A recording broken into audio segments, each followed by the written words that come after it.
আজকে আগস্টের 6 তারিখ 2026 সালের মধ্যে আমি আছি ঢাকার উত্তরা দিয়াবাড়ি। তো একটা বিষয় আমি বলতে চাচ্ছিলাম, আল্লাহর আনুগত্য আর রসুলের আনুগত্য করলে জান্নাতে যাওয়া যাচ্ছে। সূরা আল ফাতিহার 17 নম্বর। আবার ঈমান এবং সৎকর্ম করলে জান্নাতে যাওয়া যাচ্ছে। সূরা ইব্রাহিমের 21 নম্বর। তাহলে জান্নাতে যাওয়ার জন্য আল্লাহর আনুগত্য দরকার হচ্ছে, আর ঈমান ও সৎকর্ম দরকার। কিন্তু জান্নাতে যাওয়ার জন্য যখন আল্লাহর নিকট রসুলের নিকট আর ঈমান ও সৎকর্ম দরকার হয়, তাহলে সালাত যাকাতের কি দরকার? সালাত যাকাতটা কোথায় রাখ? কি না, যে ব্যক্তি আল্লাহর নিকট করলে রসুলের নিকট করলে ফাদা কালাক জান্নাতে তার এই আয়াতে সালাতের কথা নেই, যাকাতের কথা নেই। আবার ঈমান এবং সৎকর্ম করলে জান্নাতে যাওয়া যাচ্ছে, এতেও কিন্তু সালাত এবং যাকাতের কথা। আবার আসরের আয়াতে বলছে যে ঈমান এবং সৎকর্ম ব্যতীত সমস্ত মানুষ ক্ষতিগ্রস্ত হবে। ঈমান এবং সৎকর্ম আর আল্লাহর আনুগত্য রসুলের আনুগত্য না হলে ক্ষতিগ্রস্ত হয়ে যাচ্ছে। তাহলে আল্লাহর আনুগত্য রসুলের আনুগত্য ঈমান এবং সৎকর্ম বাদে যারা সালাত যাকাত আদায় করছে তারা নিশ্চয়ই কোনো কাজ আসছে না, তাদের সালাতটা নষ্ট হয়ে যাচ্ছে না।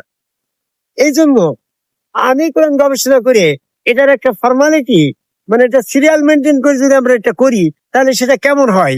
অনেকে আমাকে প্রশ্ন করে যে আপনার ভক্তবিন্দু নামাজ পড়ে না, এরকম সালাত যাকাতের সাথে সম্পর্ক রাখে না, অথচ তারা এই আদমকময় সেজদার মাধ্যমে রসুল আনুগত্য করে। এইটা ধর্মের কতখানি বৈধতা মাসুদ? তা আমি কোরআন গবেষণা করে দেখলাম যে সূরা বাকারা 277 নম্বর আয়াতে বলছে কি আইবালা জিনা আমানু আমেলু সালিহাত, হ্যাঁ, আকিমুস সালাত ওয়া তুজ যাকাত।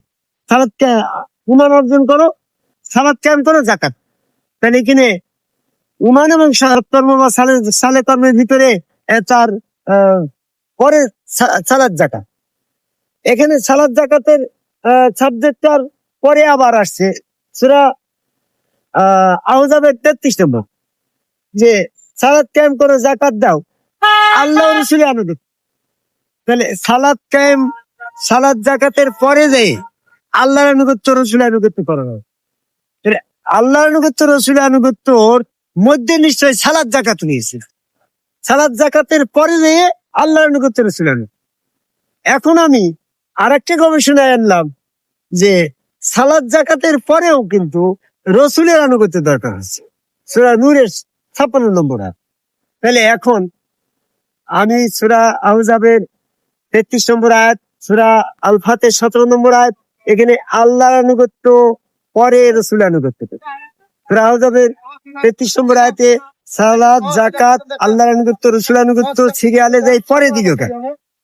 প্রথমে তো দিল, পরে দেওয়ার উদ্দেশ্য আছে, যেমন MA ডিগ্রি লাভ করতে গেলে প্রথম ক্লাস 1, 3, 4, 5 যে SSC HSC পাস করার পরে MA ডিগ্রির ভিতরে কিন্তু সমস্ত কিছু আছে, তার মানে সেটা টপ টু বটম।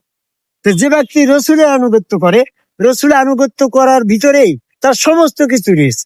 কিভাবে আছে আমি এটা একটু বলি, যে রসুলের আনুগত্য করলে আল্লাহর আনুগত্য হয়ে যাচ্ছে, সূরা নিসার 80 নম্বর। তাহলে রসুলের আনুগত্য করলে আল্লাহর আনুগত্য হয়ে যাচ্ছে। এখন রসুলের আনুগত্য আর আল্লাহর আনুগত্য হয়ে গেলে তার জান্নাত হচ্ছে, সূরা আল ফাতিহার 17 নম্বর। তাহলে জান্নাত যখন হচ্ছে, জান্নাতে যাওয়ার যে যোগ্যতা, সেই যোগ্যতার ভিতরে অবশ্যই নবীর অনুসরণ হওয়া লাগে।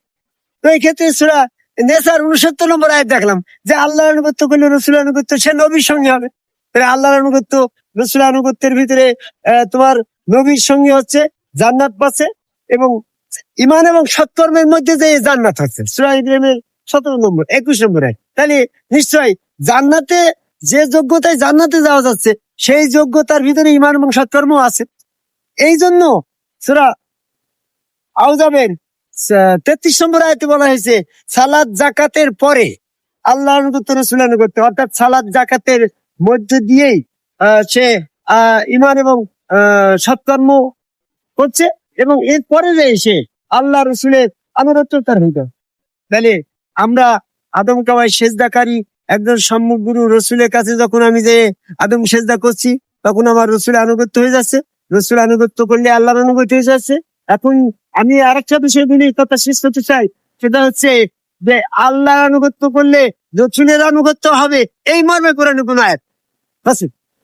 যে আমাদের রসুলের আনুগত্যটা শেষে দেওয়ার উদ্দেশ্য হচ্ছে রসুলের আনুগত্য পর্যন্ত পৌঁছাতে গেলে, হ্যাঁ, যে রসুল আনুগত্য করছে সে আল্লাহ আনুগত্য তার হয়ে যাচ্ছে, সালাত জাকাত হয়ে যাচ্ছে, এই সমস্ত একটা কর্মের ভিতরে হয়ে যাচ্ছে বিধায় টপ টু বটম ডিগ্রি ভিতরে সমস্ত ডিগ্রি আছে। তাই রসুলের আনুগত্যের ভিতরে সমস্ত ডিগ্রি আছে, সমস্ত ডিগ্রি তার। তাই আল্লাহর আনুগত্যের ভিতরে রসুলের আনুগত্য নাই। আল্লাহর আনুগত্য করলে রসুলের আনুগত্য হবে এরকম কোনো আয়াত নেই। তাহলে আল্লাহর আনুগত্য করলে জান্নাত হবে এরকম কথা বলি রসুল বাদ পড়ে যাইতো, রসুলের কোনো দরকার হতো না। তাহলে আমরা বর্তমানে যারা রসুল বাদে ধর্ম করছি তাদের সমস্ত রসুল বাদ দেওয়ার কারণে রসুলের আনুগত্য নাই, রসুলের আনুগত্য না থাকার কারণে তার আল্লাহর আনুগত্য নাই, আর রসুলের আনুগত্য না থাকার কারণে তার ইমান এবং সৎকর্ম নাই, আর ইমান এবং সৎকর্ম না থাকার কারণে তার সালাত জাকাতের কোনো দরকার নাই। এজন্য আমরা বর্তমান জটিল ব্যবস্থাকে যারা অস্বীকার করছে তাদের ধর্মের ভিতরে কোনো কার্যকরিতার সমস্ত কর্মক্ষেত্রেই তার অস্বীকার করা হয়ে যাবে। তাই আদমকবাই সেজদাকারী একজন সম্যগুরু রসুলের কাছে সেজদার মাধ্যমে আনুগত্য করাই হচ্ছে ধর্মের মূল বিষয়। এই ধরনের আদমকবাই সেজদার মাধ্যমে রসুল আনুগত্য করলে তার আল্লাহর আনুগত্য হয়ে যাচ্ছে 80 নম্বর আয়াত। এবং আল্লাহ রসুলের আনুগত্য হলেই সে তার জান্নাত হচ্ছে, সে নবীর সঙ্গে হচ্ছে, তার কর্মফল বিনষ্ট হচ্ছে না, সে সফল কাম হচ্ছে, তার দয়া থেকে পাচ্ছে।